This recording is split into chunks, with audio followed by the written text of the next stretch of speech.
Hello friends, welcome to my YouTube channel. So guys, आज के इस वीडियो में हम लोग देखने वाले हैं जो आपके रेलवे ग्रुप डी की न्यू वैकेंसी आई है, उसी के टीसीएस पैटर्न पर आधारित जनरल साइंस के टॉप मोस्ट इंपॉर्टेंट क्वेश्चंस को यहाँ पर डिस्कस करने वाले हैं। और मैं आप लोगों को ये 100% गारंटी देता हूँ कि आपके रेलवे ग्रुप डी के एग्ज़ाम में यहाँ से प्रश्न पूछे जाएंगे। तो इस वीडियो को पूरा ज़रूर देखिए। वीडियो अच्छा लगे तो प्लीज़ वीडियो को लाइक और शेयर ज़रूर करें। और जो भी हमारे नए बच्चे हैं, जिन बच्चों ने चैनल को सब्सक्राइब नहीं किया है, तो प्लीज़ चैनल को सब्सक्राइब और नोटिफिकेशन बेल ऑन करना ना भूलें।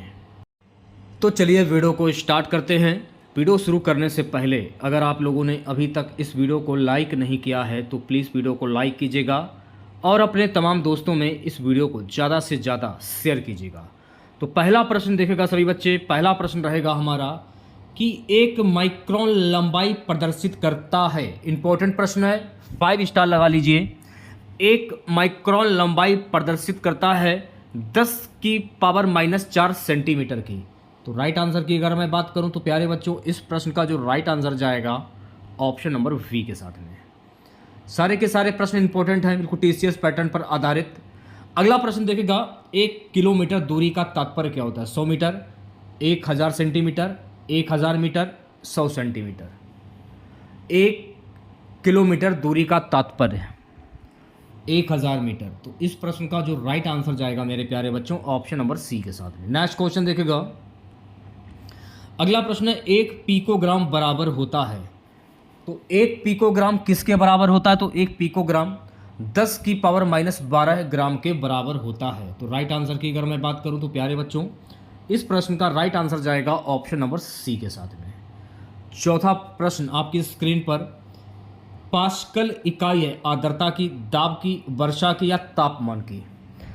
तो पास्कल जो है ना, ये दाब की इकाई है। तो राइट आंसर की अगर मैं बात करूं तो प्यारे बच्चों, इस प्रश्न का जो राइट आंसर जाएगा ऑप्शन नंबर बी के साथ में। सेशन को शेयर कर दीजिए एक बार आप लोग और वीडियो को जल्दी से लाइक कर दीजिए। अगला प्रश्न है कि पारिस्थितिक दबाव की इकाई क्या है? बार, नॉट, जूल या ओहा? पारिस्थितिक दबाव की इकाई क्या होती है? इसे आप बार कह सकते हैं। तो इस प्रश्न का जो राइट आंसर जाएगा ऑप्शन नंबर ए के साथ में।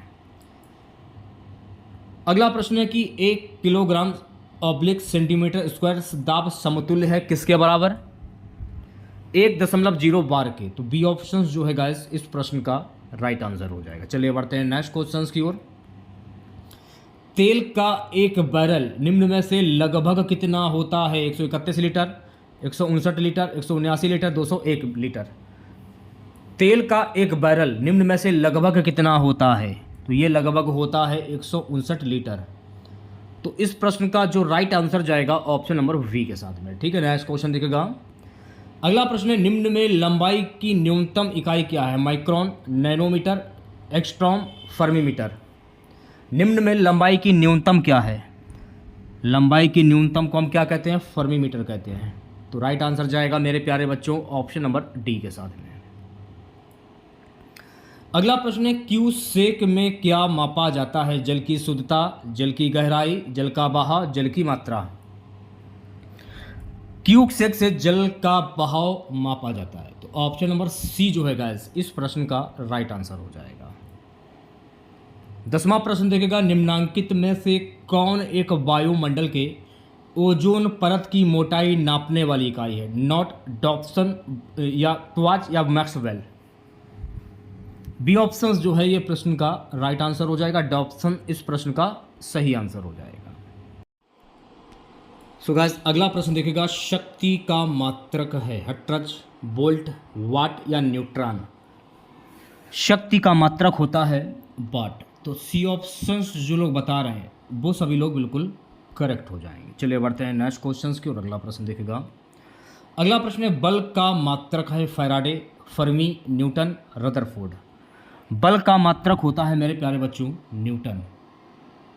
तो ऑप्शन नंबर सी जो है इस प्रश्न का राइट आंसर हो जाएगा। चलिए बढ़ते हैं नेक्स्ट क्वेश्चन की ओर।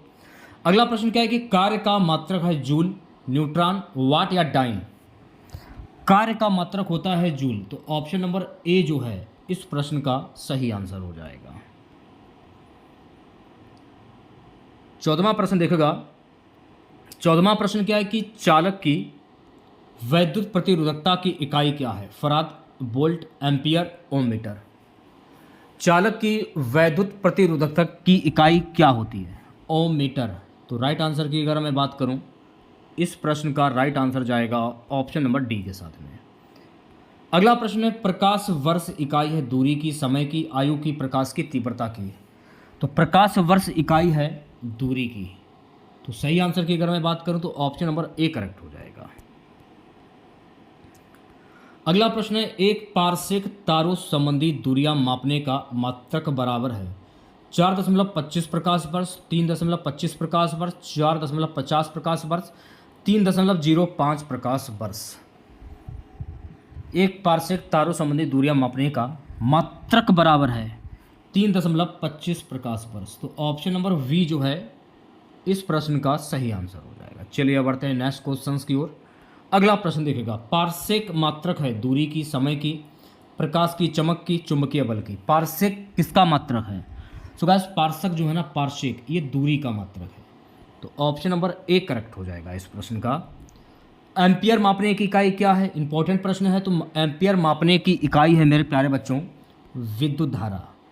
तो वी ऑप्शन जो है इस प्रश्न का राइट आंसर हो जाएगा। एक हार्स पावर में कितने वाट होते हैं? 1000, 750, 746 या 748? एक हार्स पावर में 746 वाट होते हैं। तो सी ऑप्शन जो है इस प्रश्न का सही आंसर हो जाएगा। एक माइक्रोन बराबर कितना होता है? ये भी इंपॉर्टेंट प्रश्न है। एक माइक्रोन बराबर होता है 1/1000 मिलीलीटर। तो ऑप्शन नंबर सी जो है गाइस इस प्रश्न का सही आंसर हो जाएगा। अगला प्रश्न है, महासागर में डूबी हुई वस्तुओं की स्थिति जानने के लिए निम्न में से किस यंत्र का प्रयोग किया जाता है? ऑडियोमीटर, गैल्वेनोमीटर, सेक्सटेंट या सोनार? महासागर में डूबी हुई वस्तुओं की स्थिति जानने के लिए सोनार यंत्र का प्रयोग किया जाता है। तो ऑप्शन नंबर डी जो है गाइस इस प्रश्न का राइट आंसर हो जाएगा। चलिए बढ़ते हैं नेक्स्ट क्वेश्चन की ओर। अगला प्रश्न है गाइस कि सोनार निम्नलिखित द्वारा प्रयोग लाया जाता है? अंतरिक्ष यात्रियों द्वारा, डॉक्टरों द्वारा, इंजीनियरों द्वारा, नौ संचालकों द्वारा। देखिए सोनार जो है ना ये नौ संचालकों द्वारा प्रयोग में लाया जाता है। तो ऑप्शन नंबर डी जो है गाइस इस प्रश्न का राइट आंसर हो जाएगा। नेक्स्ट क्वेश्चन देखिएगा, ध्वनि की तीव्रता को मापने वाला यंत्र है क्रोनोमीटर, एनीमीमीटर, ऑडियोफोन, ऑडियोमीटर। ध्वनि की तीव्रता को मापने वाला यंत्र को हम क्या कहते हैं? इसे हम कहते हैं ऑडियोमीटर। तो ऑप्शन नंबर डी जो है गाइस इस प्रश्न का राइट आंसर हो जाएगा। पाइरोमीटर किसके मापन में प्रयोग किया जाता है? वायुमंडलीय दाब के, आर्द्रता के, उच्च ताप के, घनत्व के। तो पाइरोमीटर जो है ना गाइस उच्च ताप के प्रयोग में लाया जाता है। तो ऑप्शन नंबर सी जो है इस प्रश्न का राइट आंसर हो जाएगा। 25वां प्रश्न है, मैनोमीटर के द्वारा किसकी माप की जाती है? वायु दाब, गैसों का दाब, द्रवों का घनत्व, सतह पर तेल का दबाव। मैनोमीटर के द्वारा किसकी माप की जाती है? गैसों का दाब। तो वी ऑप्शंस जो है गैस इस प्रश्न का राइट आंसर हो जाएगा। अगला प्रश्न देखोगा, वायुमंडलीय दाब को मापने में किस यंत्र का उपयोग किया जाता है? Hydrometer, barometer, manometer, hygrometer. वायुमंडलीय दाब को मापने में किस यंत्र का प्रयोग किया जाता है? बैरोमीटर यंत्र का प्रयोग किया जाता है। तो ऑप्शन नंबर वी जो है इस प्रश्न का राइट आंसर हो जाएगा। अगला प्रश्न क्या है? दूध का अपेक्षित घनत्व ज्ञात किया जा सकता है हाइड्रोमीटर से या व्यूट्रीरोमीटर से, लैक्टोमीटर से, थर्मामीटर से। दूध का अपेक्षित घनत्व किससे ज्ञात किया जाता है? तो ये ज्ञात किया जाता है लैक्टोमीटर से। तो ऑप्शन नंबर सी जो है गाइस इस प्रश्न का राइट आंसर हो जाएगा। अगला प्रश्न, वायुमंडल की सापेक्ष आर्द्रता नापी जाती है हाइड्रोमीटर से, हाइग्रोमीटर से, लैक्टोमीटर से या पोटेंशियोमीटर से। वायुमंडल की सापेक्ष आर्द्रता जो है ना ये मापी जाती है हाइग्रोमीटर से। तो ऑप्शन नंबर वी जो है गाइस इस प्रश्न का राइट आंसर हो जाएगा।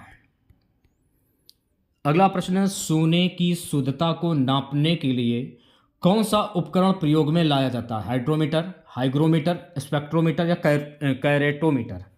सोने की शुद्धता को मापने के लिए कैरेटोमीटर उपकरण का उपयोग किया जाता है? तो ऑप्शन नंबर डी जो है इस प्रश्न का राइट आंसर हो जाएगा। चलिए बढ़ते हैं नेक्स्ट क्वेश्चन की ओर।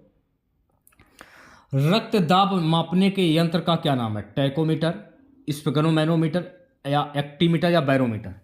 रक्त दाब मापने के यंत्र का क्या नाम है? इसे हम कहते हैं स्फिग्नोमैनोमीटर। तो ऑप्शन नंबर वी जो है गाइस इस प्रश्न का राइट आंसर हो जाएगा। ठीक है, चलिए बढ़ते हैं नेक्स्ट क्वेश्चंस की ओर। अगला प्रश्न देखिएगा, प्रकाश की तीव्रता नापने के लिए जिस उपकरण का उपयोग किया जाता है उसे क्या कहते हैं?